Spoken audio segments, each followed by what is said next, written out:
Hello, everyone. Thank you for joining my talk. It's my first talk and first workshop. So, what is that? Hey. Yeah, so building a dependently typed language. If you've heard my brief presentation, the overview of the next couple of days will be as follows. First, I will introduce the simply typed lambda calculus and the various rules for that using the slider notation and try and kind of make it intuitive. Raise your hand if you've seen like the type theory notation. Like notation for type systems? Only seen. Cool. Yeah, nice. Yeah, so, you guys familiar with it? Okay, raise your hand if you've implemented a lambda calculus. Okay, cool. That's cool.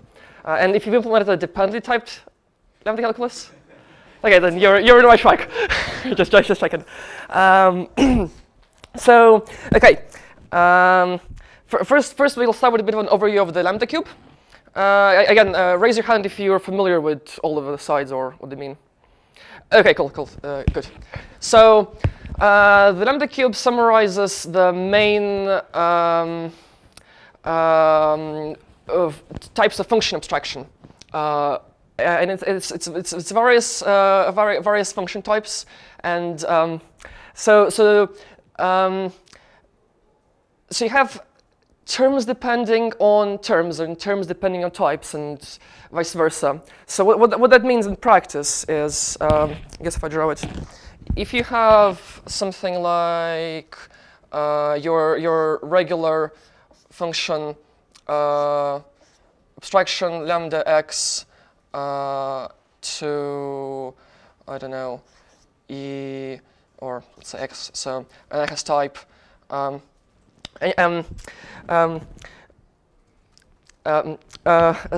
So basically, if it takes a term and returns a term, like I don't know, addition or any irregular function you're familiar with, then it's on the very bottom left of the lambda cube. Oh yes, of course, yes. Yeah, just ignore this.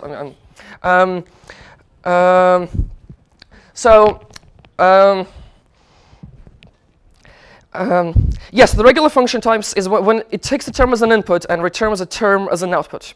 And then the first generalization is when you have terms dependent on types. So in addition to taking a term as an input, it also takes a type as an input and returns a term. So an example would be for all a of type, let's see, it takes an x and returns an x. So the polymorphic ID function. So the first thing it needs to do is to get some kind of type, let's say naturals, and then it needs to get a value of that type. We can say this, x of type A. So, for example, if it takes in a nat and 5, it will evaluate to 5.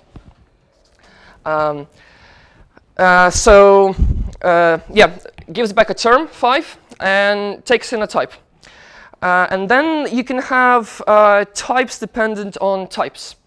So we have a function which takes in a type and returns a type. So for example, for all a type,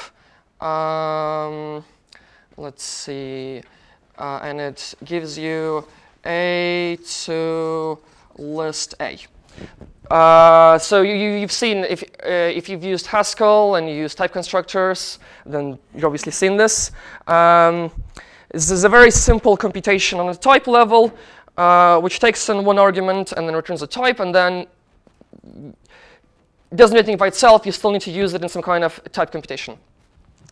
And finally, what we usually call dependent types, and this is where the interesting things happen, is you're not just taking a type here. You can take any kind of parameter, any kind of value. So this is how you get the type of vectors, for example, which are dependent on a natural and the type. And they return, so for all n of type nat, and then for all a of type type, it gives you a vector of NA.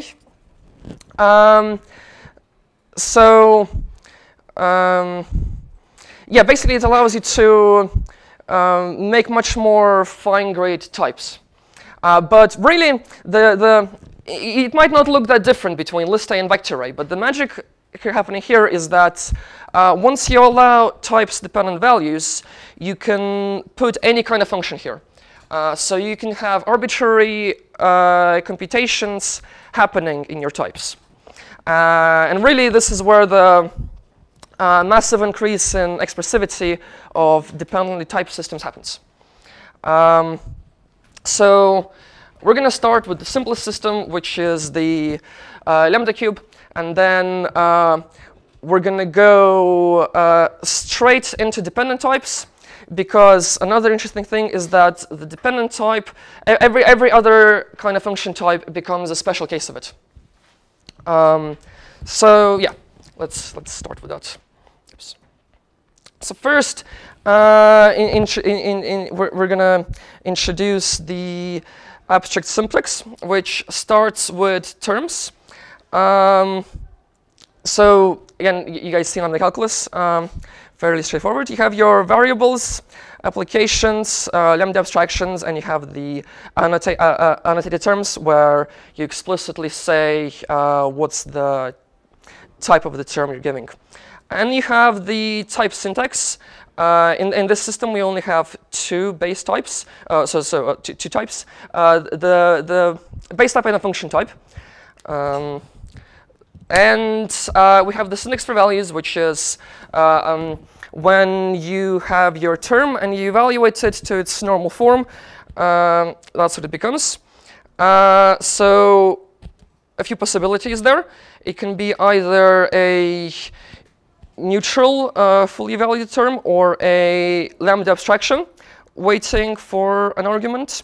Or the neutral terms are either variables or a neutral term applied to some other kind of value.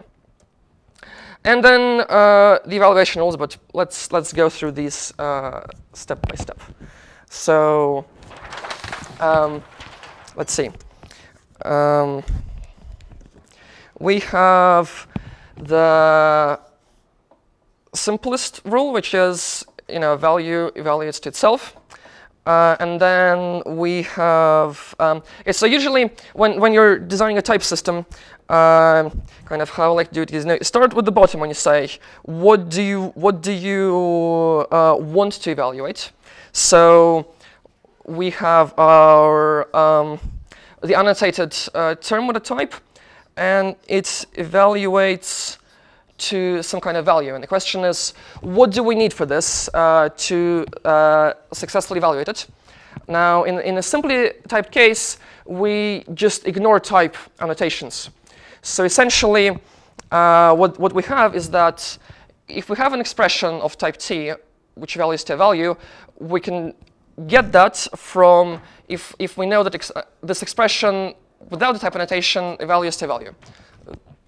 Very Yep. Really dumb question, but the smiley face, that's just an arrow pointing downwards. That means from E to V, right? Yes.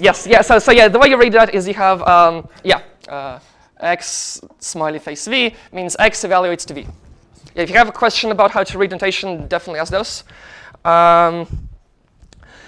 So yeah, then we have the next one is how do you, let's say you have a function body lambda x to e, and then there's no application. So then we want to just evaluate the function body. I want to simplify that. So that gets simplified to some kind of value here. And how can we do that? Well, if we know that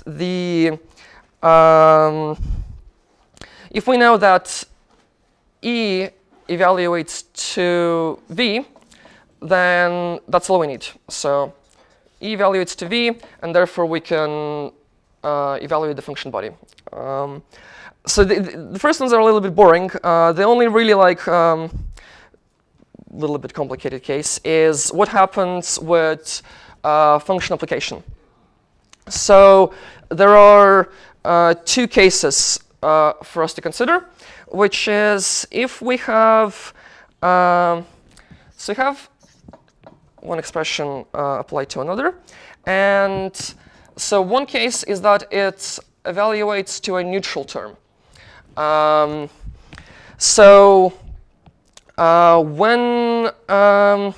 When that happens is if your expression on the left, this E, evaluates to the neutral term, and does the neutral term concept make sense? It's just, yes, a stuck fully evaluated term.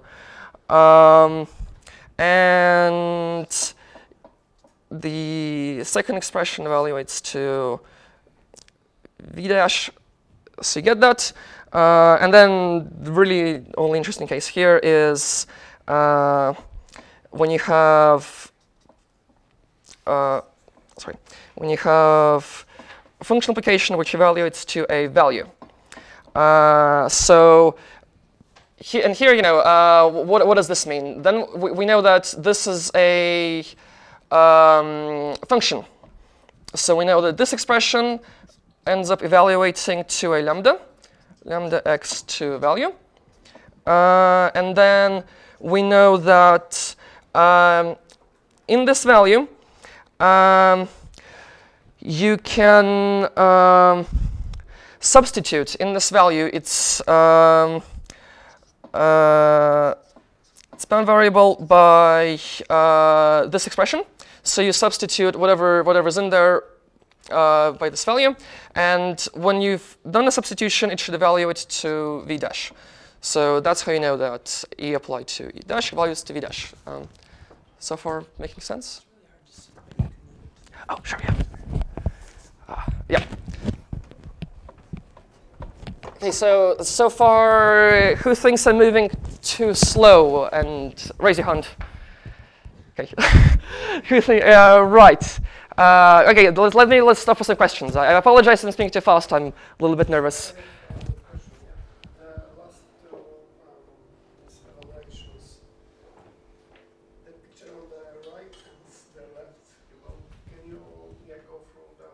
Yes, yeah. So, okay. So let's look at our syntax just so I show you guys where all this comes from. We have our terms, and we want these terms on the top to evaluate to these things on the bottom. The terms need to become values. I guess I just keep it on. So, and then we start with them one by one. And we ask, how do I get there? So the last two, we know that it's we have a case we want to evaluate application. But there are so the first two rules, there was only one way it could go. There's only one way to evaluate E of type T. There's only one way to simplify the function body, but here there's two possibilities. Think of it as like your pattern matching. And you're saying we have two cases, case number one and case number two. So in the case number one is when we evaluate the function application to this guy. This application, which is a neutral term applied to the potential value. So for example, normally if you think of it as you have a lambda and you have something here, that gets substituted, right?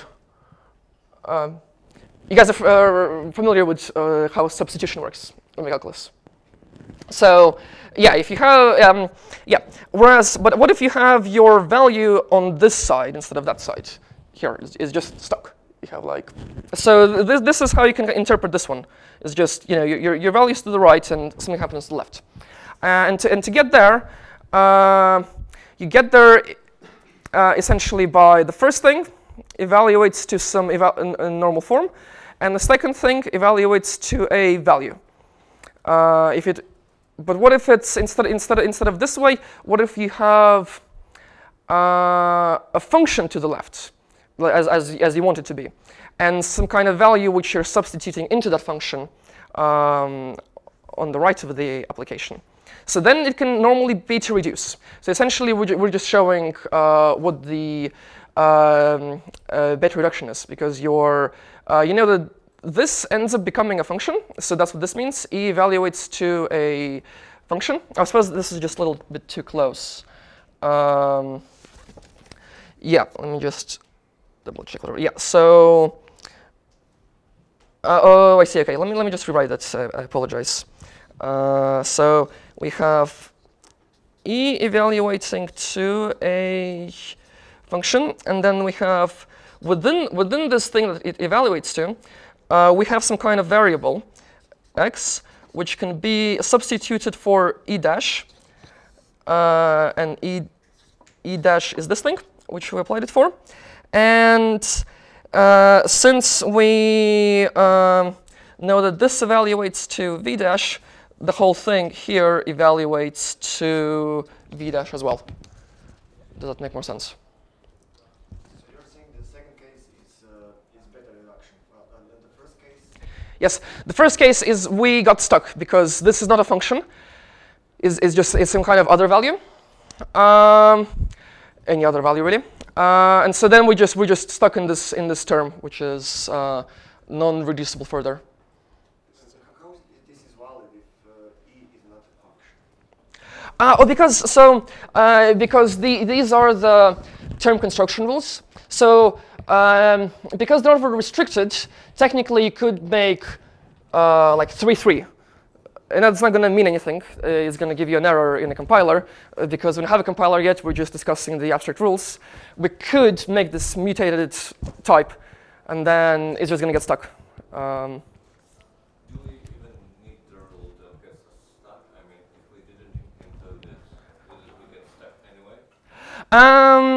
Oh yeah. So you want your algorithm to terminate. So, I mean, if it didn't get stuck at all, then something definitely went wrong. But yeah, and you want it to fail gracefully as well. You know, if it fails and you can get a nice error from it, that's also good. What's the meaning of T in the second rule? Is it Here. like any T or? It's a type.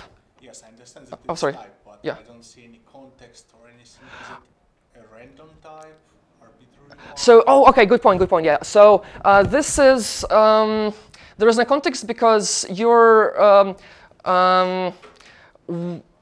it's essentially the type annotation gets eliminated. So this just means that you've written something like 3 has type not, and you wrote this, and the question is, how will this get evaluated?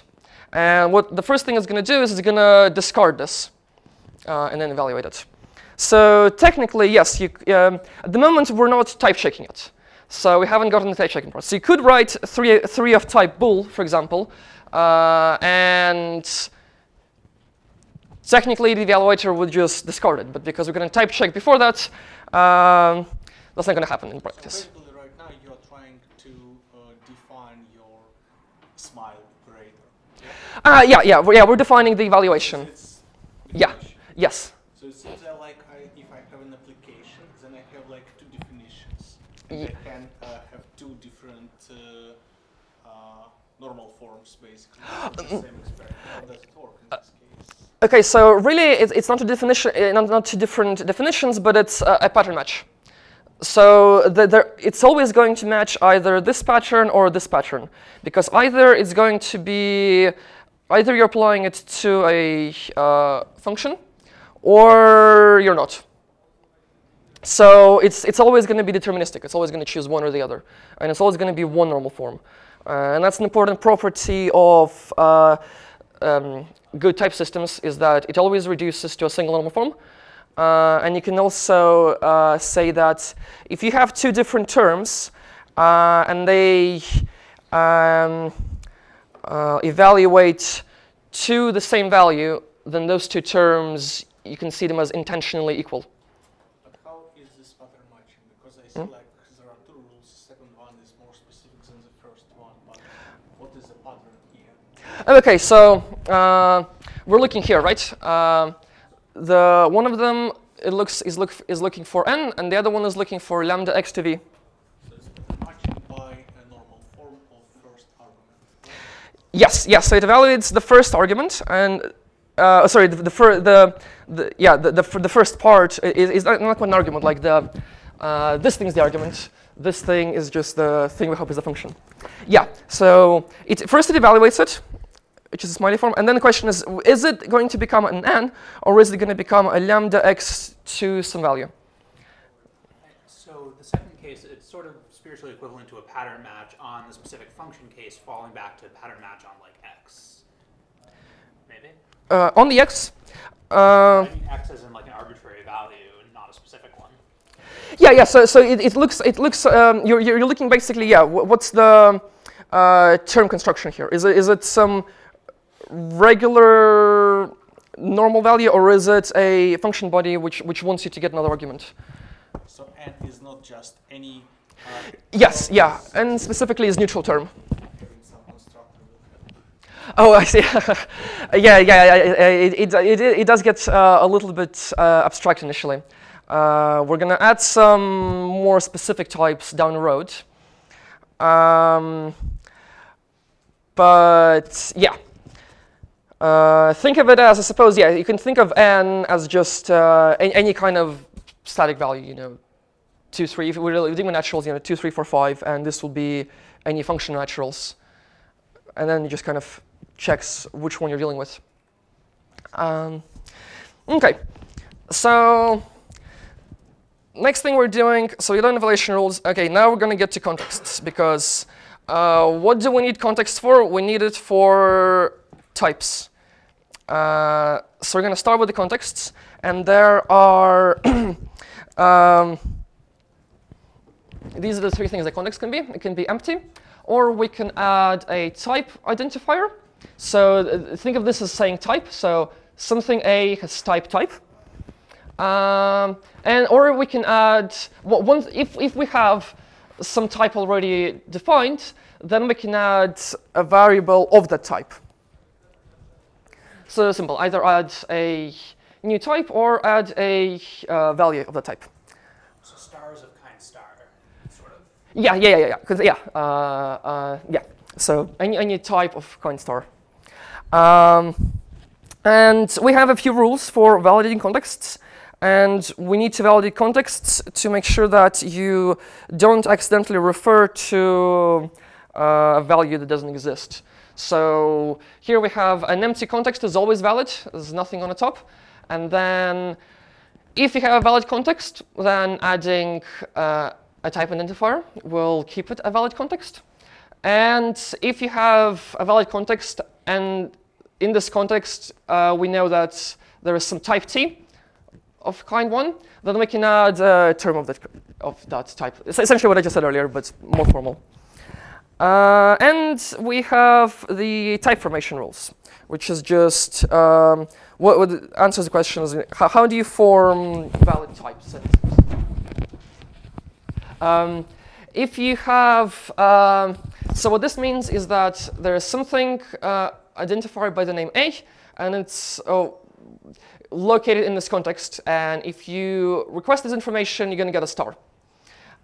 So if we have an identifier A of kind star, then we can form, we can show that there is a, it has a type star, and this is how you make a function type. If you have T of type of kind star and T dash of kind star, then you can always form a function type from T to T dash.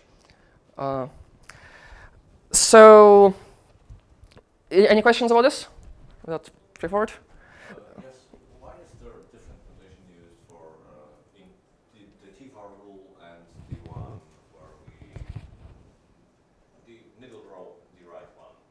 So to me, those are two notations for saying that T is a type in our context, or A is a type in our context. Yes, yeah, I see what you're saying. So essentially, The top one means that we've explicitly declared this variable a as having type star. And then if you've done that, then it can derive that type. It just means that if you've inputted it there, your type checker can be able to like use it that. But yeah, I can see why it looks kind of like similar. Any other questions?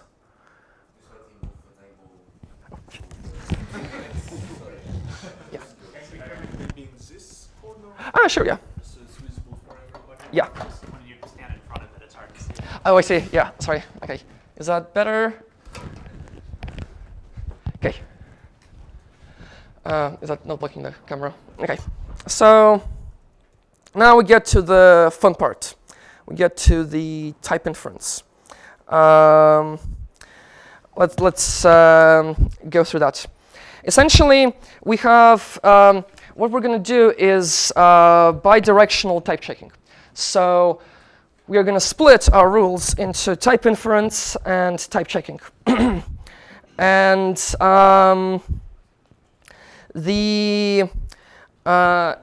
what the type inference rule means is that the left one, the top arrow means inference, and the bottom arrow means check. So the simplest rule, I guess, similar to one we've just discussed, but now using it in the type inferencer. If we've said that the identifier X has type T, then we can infer, the type checker can infer that type for it. And then we have another one. If we have, so again, you start with the bottom and you say, this is what we have. We have some annotated term, annotated by the type T, and how can I infer its type? You can infer its type if you know that T itself is a type. So if you said that 2 has type 3, that's not going to type check. And you know that the expression E, you are able to check that it has the type T. So In the middle one, when I am declaring X is equal to type T, yeah. should I put also the same as the other that I am declaring that type T is a star type? Yes. Yeah. Okay, I am assuming that T is a star type and it's declared. Yes. Yeah. Yeah. Good question. Yeah. So yeah, you already it already has to be part of the context. Oh, cool. Are you following along with the code? No. Okay. Okay. Oh, cool. Nice. Good question. Right. And then we have the application question. How can I infer that E dash applied to E will have type T dash? So first, you need to make sure that the left-hand side is a function type. And then the right-hand side, so the function type taking T to T dash. And then the right-hand side is the argument of type T. So a very simple function application. You're just checking that we're giving a valid argument to our function body. And then we have the type checking. So the difference is with type inference. So first of all, why do we need to separate them? Why can't we just have a single typing judgment? Because this makes it much easier for the rules to be so-called syntax directed.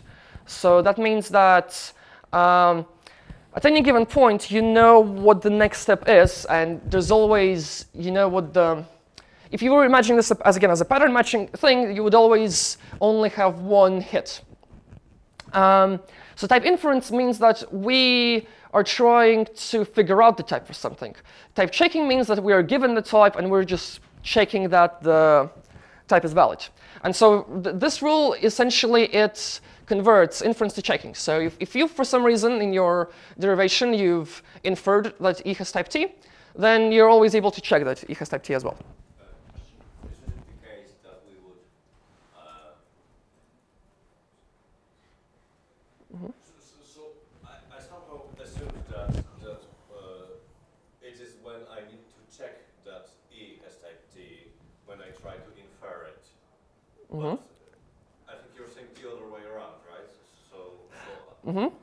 check that E has type T, Yeah. One of the ways I can do that is I look up the context, and if it's there, okay, time checks. Yeah, yeah. So that's the way to think about it. Mm-hmm. Yeah. Yeah, exactly. So yeah, if you wanna, in this case, we you know, you're starting with this. You just have that x, and you're trying to infer its type, and you say, well, no one's giving me a type, but could I look in the context, and is that type in the context? So you do that, and if it is in the context, then yes, you've inferred your type. If it's not in the context, then maybe you get a type error. Likewise here, because if you have two expressions, just have E to type E, then you don't know what the type is going to be until after you've evaluated it. And so essentially it just gives you a way to do that. It says if it's a function and then the argument matches, then it evaluates to T dash. Of course, you can imagine that you swap these, and you have this to the left and the function to the right. And then that wouldn't type check because you got some gibberish. And maybe it'll also help if we discuss this one, because that's where you're, so you have, in some context G, you have a function from lambda x to some expression, and it's a function type from T to T sharp. So how do you check this type? How do you check that E has type T? So what you need to do is essentially this part doesn't matter. You forget about that it's a function, and you just look at the E itself. And you say that, okay, if we go back to our context and we look at E, and we extend this context with some arbitrary type T,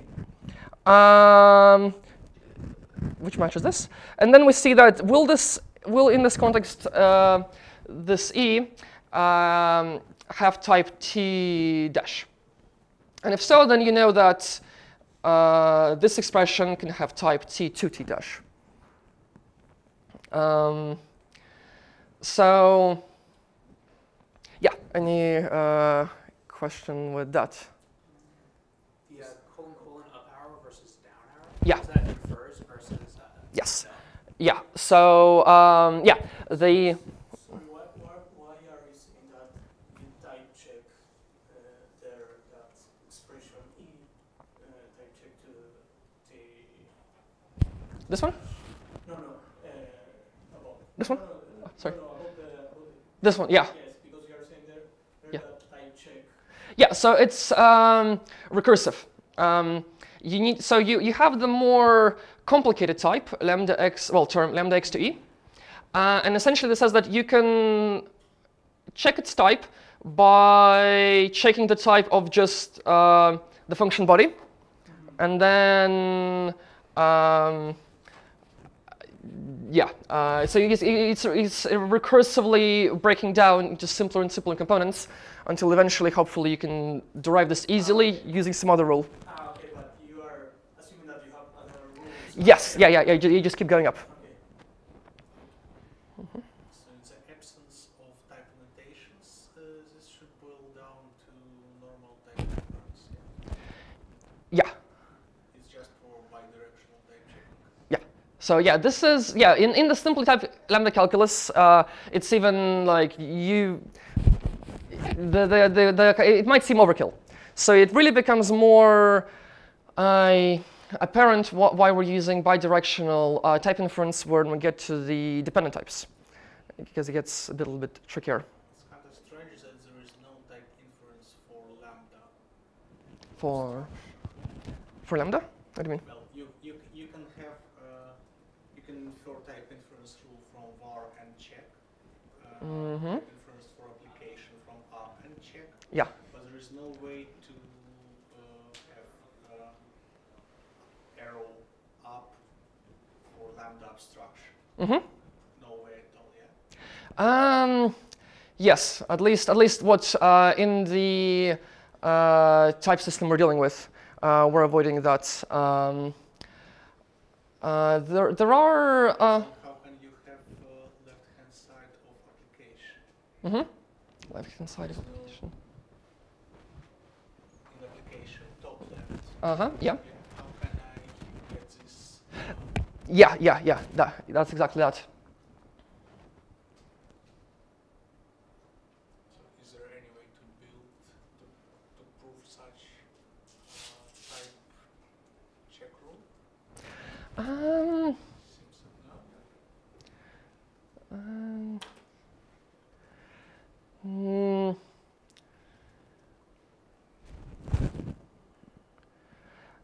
I don't know. Has anyone seen that kind of thing before?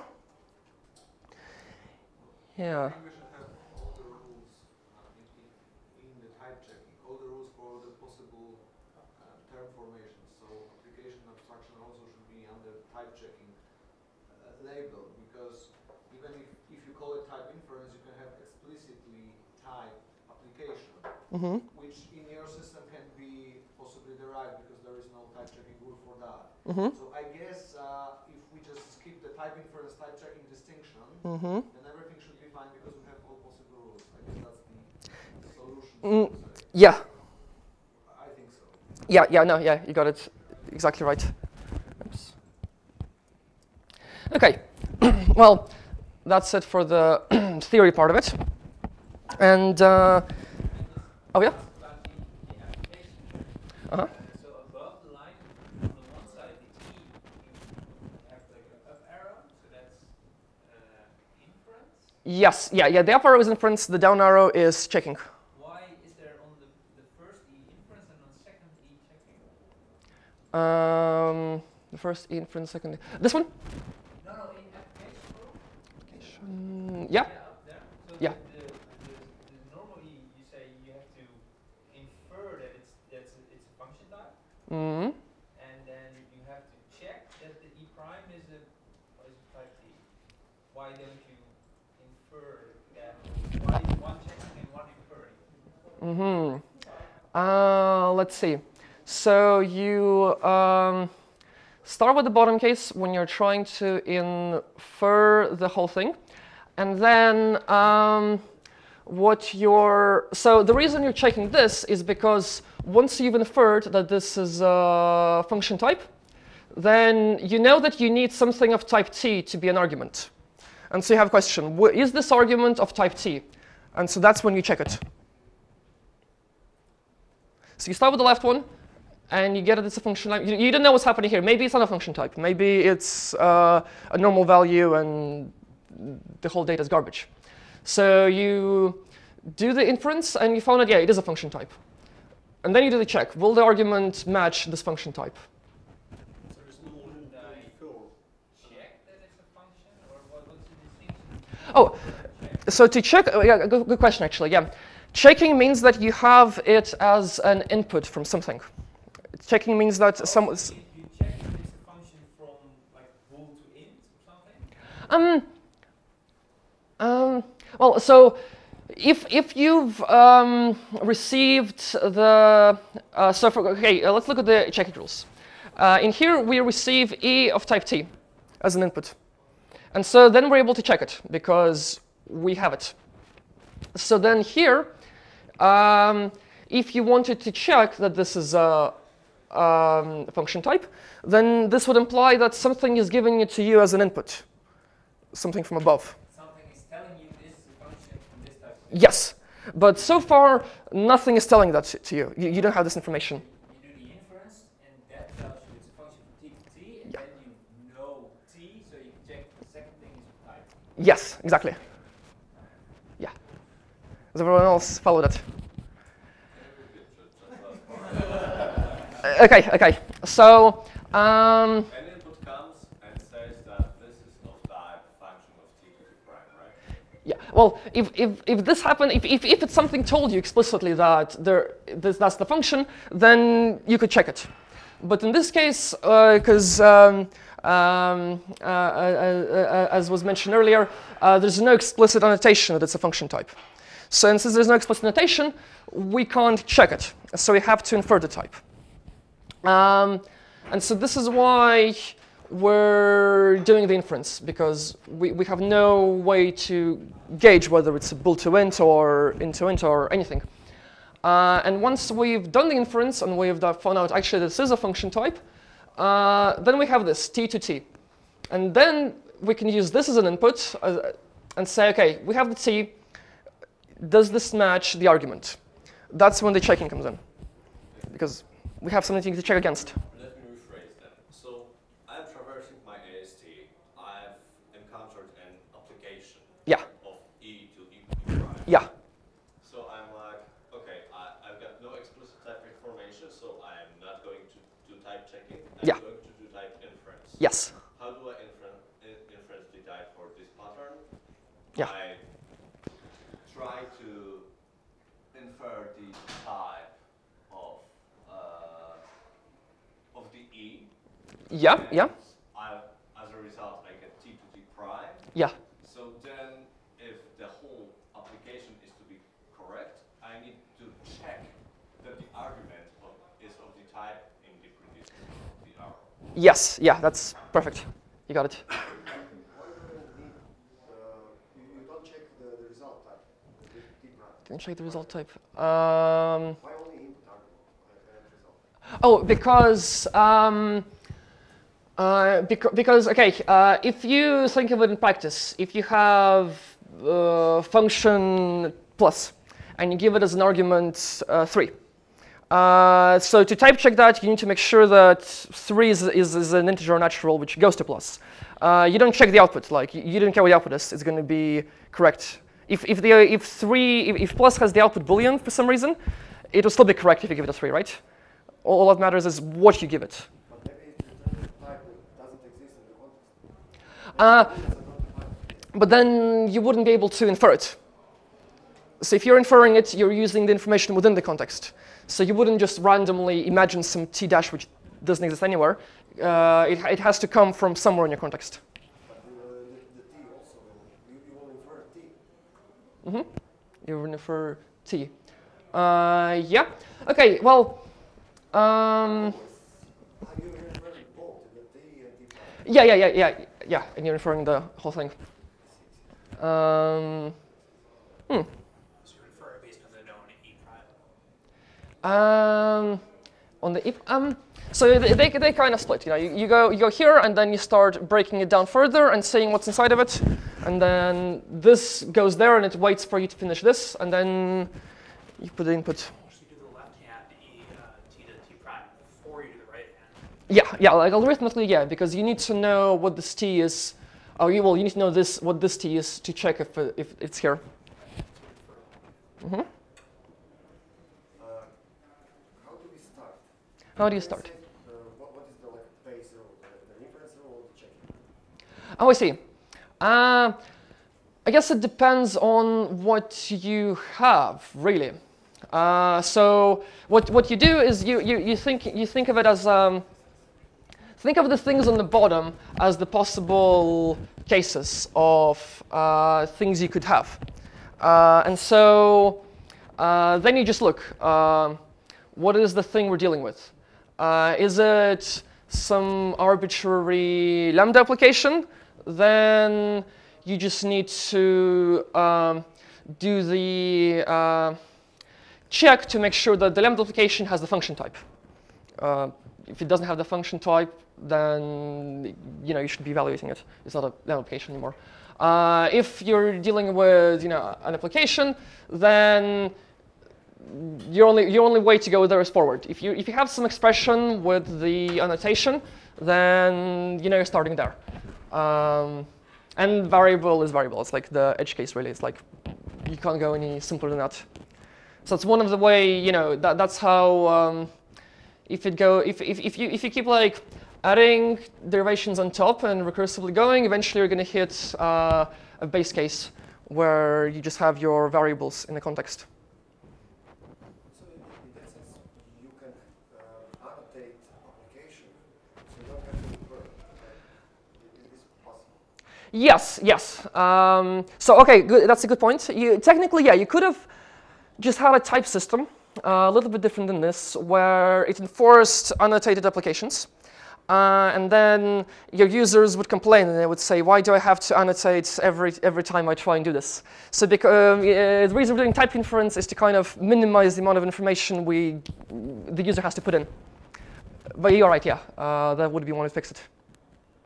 Question for the lambda rules: how do you know what should be the type T for X? What should be type T for X? This? Oh, I see. So. Good question. So actually, it doesn't matter what the type T is. It just matters that it's a type. So which means that if you have lambda x of type true, that doesn't make sense, right? No such thing. You need lambda x of type Boolean. So we're making sure that whatever your lambda is asking for a type. Yeah, what I mean is that the type T is not annotated in the lambda notation. Yeah.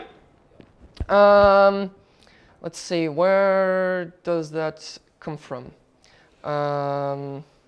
notation doesn't say that X is a type, it's a term of a type tau or G. Yeah.